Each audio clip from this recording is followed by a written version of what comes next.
نظام اور سسٹم میں سے یہ بھی ہے کہ ایک سال ختم ہوتا ہے، دوسرا سال شروع ہوتا ہے۔ چنانچہ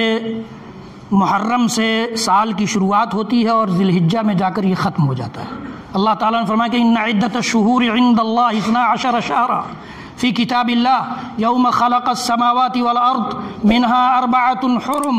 ذلک الدین القیم۔ فرمایا کہ اللہ رب العالمین کے نزدیک سال کے مہینوں کی تعداد 12 ہے،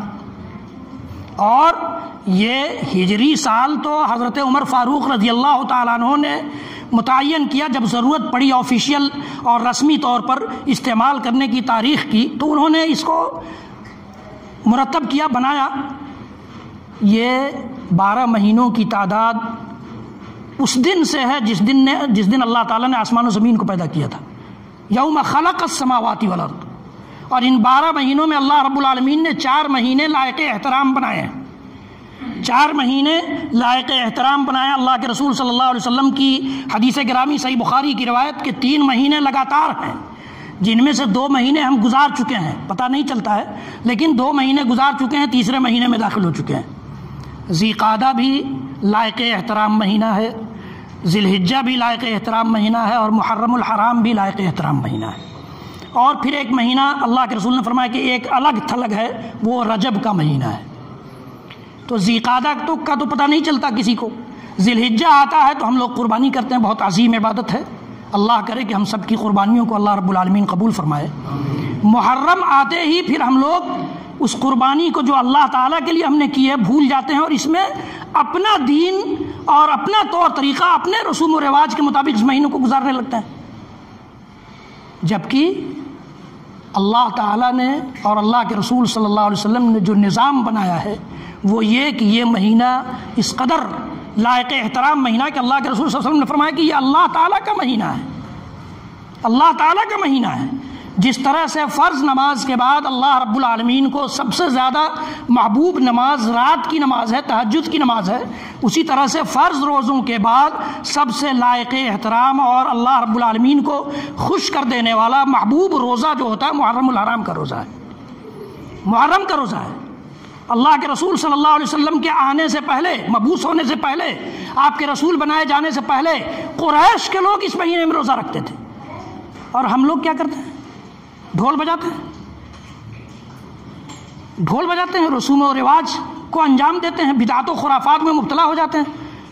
فلا تظلموا فیہن انفسکم، یہ 4 مہینے جو لائق احترام ہیں ان میں ظلم مت کرو اپنے اوپر۔ اللہ پر تو کوئی ظلم کر نہیں سکتا ہے، اللہ کے نازل کیے ہوئے دین پر کوئی ظلم نہیں کر سکتا ہے، اللہ کے بھیجے ہوئے رسول پر کوئی ظلم نہیں کر سکتا ہے۔ جو کریں گے ہم، جو رسوم و رواج اختیار کریں، جو بدعات و خرافات ہم انجام دینے لگ جائیں، جو ہم تباہیاں بربادیاں اور اللہ کی نافرمانیاں ہم کرنے لگ جائیں، وہ سب ہمیں تکلیف پہنچاتی ہیں، ہمارے لیے نقصان دہ۔ اس لیے اللہ تعالیٰ نے کہا کہ فلا تظلموا فیہن انفسکم، اپنے اوپر ظلم مت کرو، ان مہینوں میں بھی اپنے اوپر ظلم نہیں کرو۔ ایسا یہ اس کا مطلب یہ ہرگز نہیں ہے کہ 4 مہینوں کے علاوہ باقی جو چاہو کرو، نہیں، ان مہینوں میں خاص طور سے احترام کرو۔ عرب کی قوم جو جنگجو قوم تھی، ایک اگر کسی کا باپ مار دیا گیا تو اس کا بدلہ جب تک نہیں لے لیں گے تو 100 سال، سینکڑوں سال، 200 سال، 300 سال تک وہ لڑتے رہتے تھے اس کے لیے، خاندان کا خاندان تباہ ہو جاتا تھا۔ لیکن اس کے باوجود جب یہ مہینے آتے تھے، ذی قعدہ، ذی الحجہ، محرم یا رجب، تو وہ اپنے آپ کو سرنڈر کر لیتے تھے، جبکہ ان کا دین نہیں تھا، کوئی دین اس وقت نہیں چل رہا تھا، وہ دین سمجھ کر ایسا نہیں کرتے تھے، وہ جانتے تھے کہ یہ حرام مہینے ہیں، ان میں فساد نہیں کرنا ہے، ان میں جنگ نہیں کرنا ہے، ان میں لڑنا جھگڑنا نہیں ہے، اس لیے اس مہینے میں اپنے آپ کو ہر قسم کے رسوم و رواج سے، بدعات و خرافات سے بچائیے، زیادہ سے زیادہ روزوں کا اہتمام کیجیے، خاص طور سے آنے والے جمعرات اور جمعہ جو 9 اور 10 تاریخ ہوگی، ان 2 تاریخوں کا روزہ ایسا روزہ ہے کہ اللہ کے نبی صلی اللہ علیہ وسلم نے فرمایا ہے کہ احتسب علی اللہ ان یکفر السنۃ التی قبلہ، مجھے اللہ تعالیٰ کی ذات گرامی سے یہ امید ہے کہ ان 2 روزوں کے بدلے پچھلے 1 سال کے گناہوں کے لیے گناہوں کو معاف کر دے گا۔ یہ 2 روزہ، 2 دنوں کا روزہ پچھلے 1 سال کے گناہوں کے لیے کفارہ بنے گا۔ اس لیے جمعرات اور جمعہ، جس طرح سے آپ نے عرفہ کا روزہ رکھا بقرعید سے 1 دن پہلے، اسی طرح سے یہ جمعرات، جمعہ 9 اور 10 تاریخ کی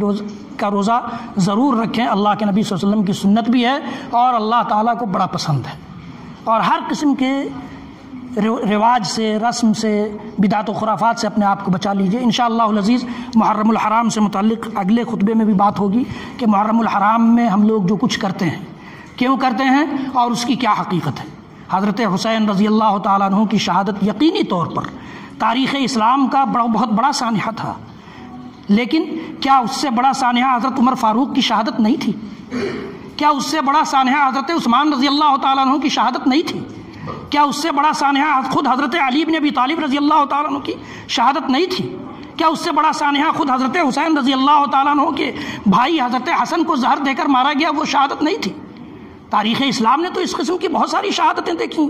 اور شہادت پر ماتم کرنا یا شہادت پر ڈھول بجانا،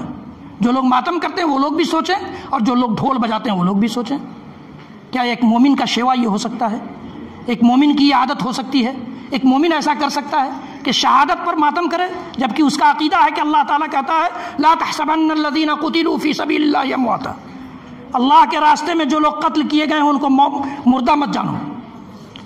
وہ عند ربہم یرزقون، اپنے رب کے پاس رزق دیے جاتے ہیں۔ اللہ کے نبی صلی اللہ علیہ وسلم کی حدیث گرامی ہے کہ عرش سے ان کی روحیں معلق ہوئی ہیں اور لٹکا دی جاتی ہیں اور ان کو وہاں رزق فراہم کیا جاتا ہے، چڑیوں کی شکل میں وہ